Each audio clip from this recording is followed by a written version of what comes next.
Hey friends, I'm so glad to see you again. In this video, we're diving into one of the most touching, funny, and thrilling anime love stories ever.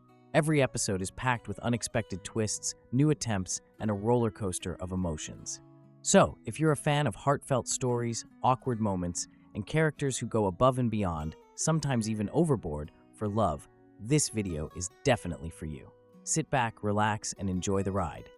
Mona is a beautiful girl who has always been surrounded by compliments and attention, but in high school, she meets Kuroiwa, a boy seemingly immune to her charms. Intrigued, she decides to conquer him, making him her new goal.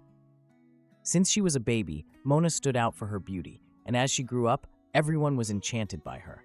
In school, boys competed to be close to her, but Kuroiwa was different. Despite his kindness, he gave her only polite responses and avoided interacting more than necessary, which puzzled Mona. One day, seeing him looking at kitten photos on his phone, she tried to approach him by pretending to be cute, like a little kitty. While everyone admired her adorable gesture, Kuroiwa remained unmoved and asked her not to bother him. This hurt Mona's ego, as she couldn't understand how someone could resist her charms. Frustrated, she came up with new plans to grab his attention, such as climbing a ladder to show off her legs when he passed by. However, Kuroiwa remained indifferent, leaving Mona confused and determined to figure out what it would take to win his heart. She falls off a ladder, accidentally showing her underwear, but Kuroiwa is only irritated.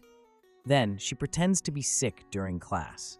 The teacher asks someone to take her to the nurse's office, and Mona cleverly manipulates Kuroiwa into taking on the role. In the nurse's office, Mona tries to seduce him, admitting that she deliberately chose a time when no one would be there. However, Kuroiwa rejects her, saying it's not about her actions but something else. Feeling upset, Mona loses control. They accidentally fall onto the bed, and she opens her blouse, thinking it will work. But Kuroiwa remains cold, advising her to save such actions for someone she truly loves. The next day, Mona continues her attempts to win his attention, even during gym class. She poses, showing off her figure, but Kuroiwa ignores her. After class, she follows him to the water fountain, where she accidentally gets her shirt wet.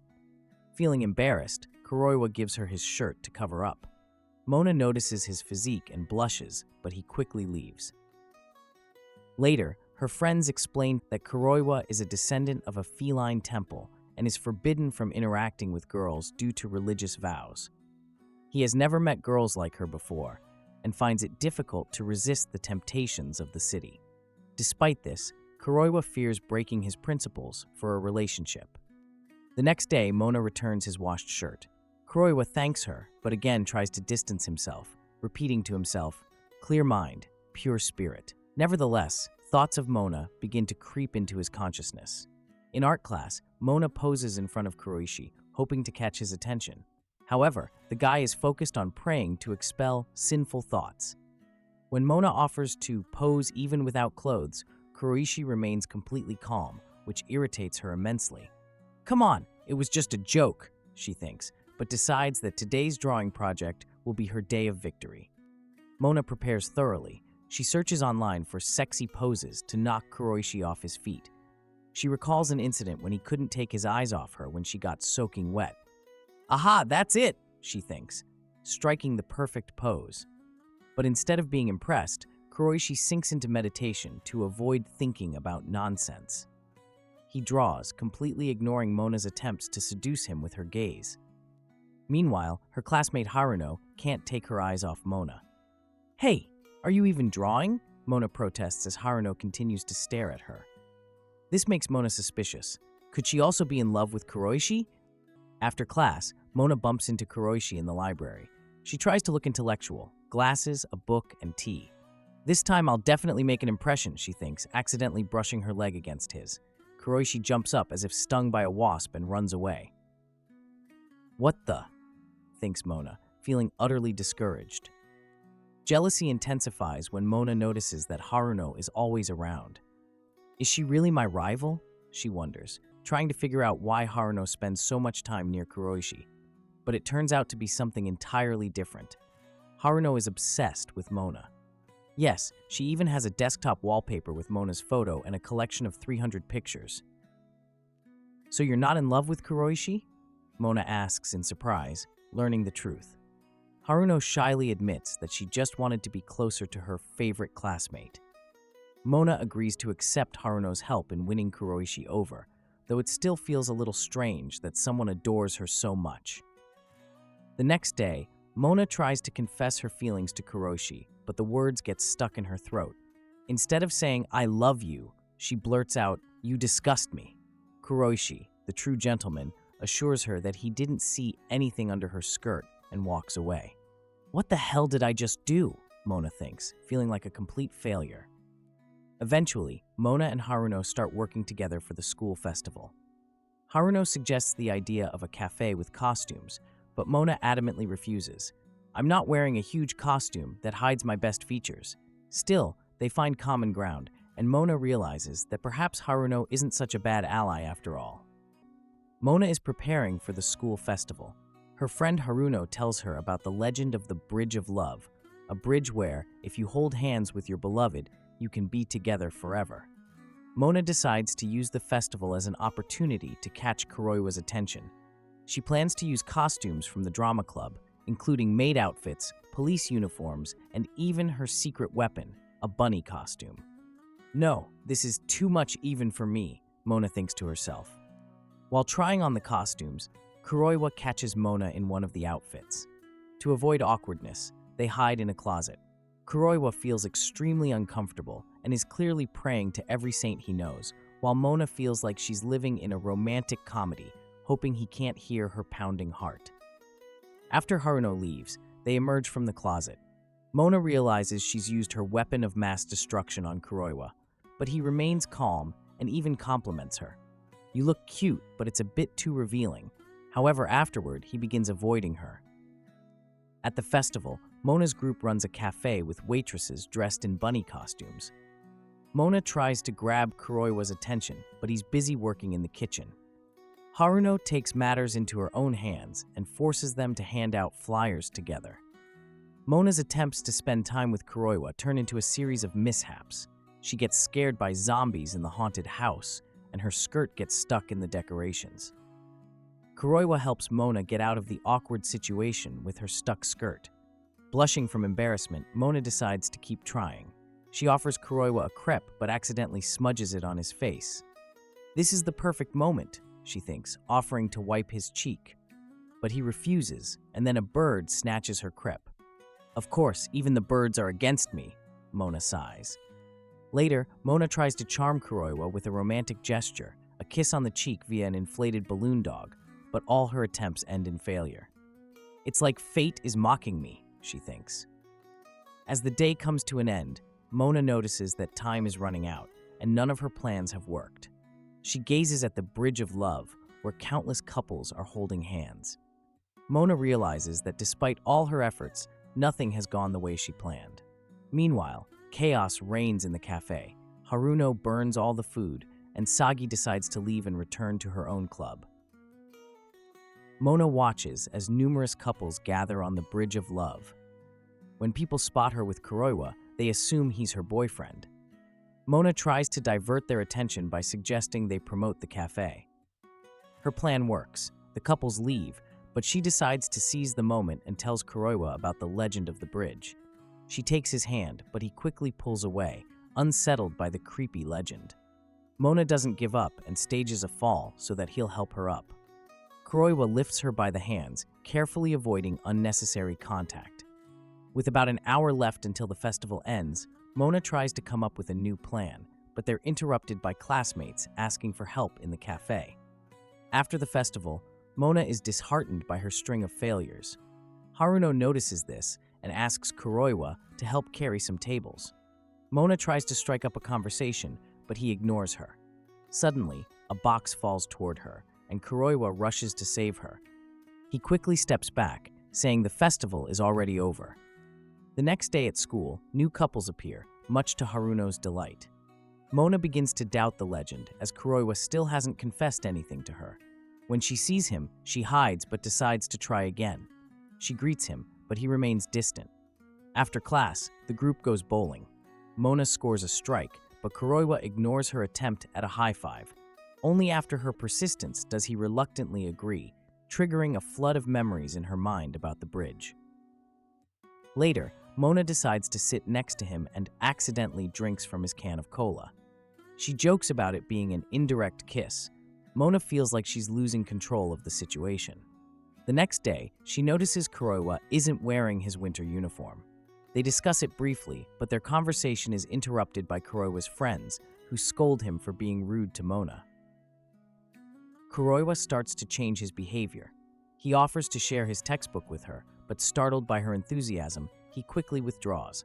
However, realizing his mistake, he returns and apologizes. Mona is overjoyed, and Haruno captures the moment with a photo. Kuroiwa reminds himself that the most important thing is not to fall in love with her. Mona wakes up to a rainy day but decides not to let it dampen her spirits. She spots Kuroiwa taking shelter from the rain and takes it as a sign of fate. Mona offers to share her umbrella with him, despite his attempts to decline. Kuroiwa reluctantly agrees, recalling his friend's advice to be more polite. On their way to school, Mona tries to get closer to him. She suggests they move closer under the umbrella and even takes his hand. Kuroiwa doesn't pull away, but clearly feels uncomfortable. At school, they pass through the gym where Asahi, a talented basketball player, is practicing. Mona accidentally disrupts her training, and Asahi sharply calls her out. Kuroiwa steps in to shield Mona from a stray ball, stirring up a wave of emotions in her. Asahi notices them together and later questions Mona about her relationship with Kuroiwa. Mona denies everything, but Asahi doesn't believe her, especially after learning that they arrived together under the same umbrella. Mona starts to worry that Asahi might become a rival. The next day, Asahi tries to strike up a conversation with Kuroiwa, but she blushes and loses her ability to speak. Mona quickly whisks Kuroiwa away to avoid any unnecessary exchanges. Later, she learns from Haruno that Asahi is the star of the basketball team and begins to see her as a potential threat. During physical education class, the students play basketball. Mona tries hard to impress Kuroiwa, while Kuroiwa, playing poorly, gets hit in the face with the ball. After class, he loses a bet and has to clean the gym. Mona offers to help him, using the opportunity to grow closer. She adjusts his stance by pressing against him, which makes him visibly flustered. At that moment, Asahi appears and creates a scene. She asks Mona point blank if she likes Kuroiwa and challenges her to a competition. During a demonstration of drills, both girls attempt to grab Kuroiwa's attention, leading to an awkward situation. Kuroiwa, embarrassed by the unfolding drama, flees the scene, leaving them both confused. After the incident at school, Kuroiwa misses classes. Mona learns that he fell ill after getting soaked in the rain and decides to visit him. Along the way, she bumps into Asahi, who is also heading to see him. Both girls refuse to back down and end up going to Kuroiwa's place together. When they arrive, Kuroiwa is surprised to learn that they know where he lives. Mona and Asahi begin competing over who can take better care of him. They prepare food, cut fruit, and even dress up as a nurse and doctor to impress him.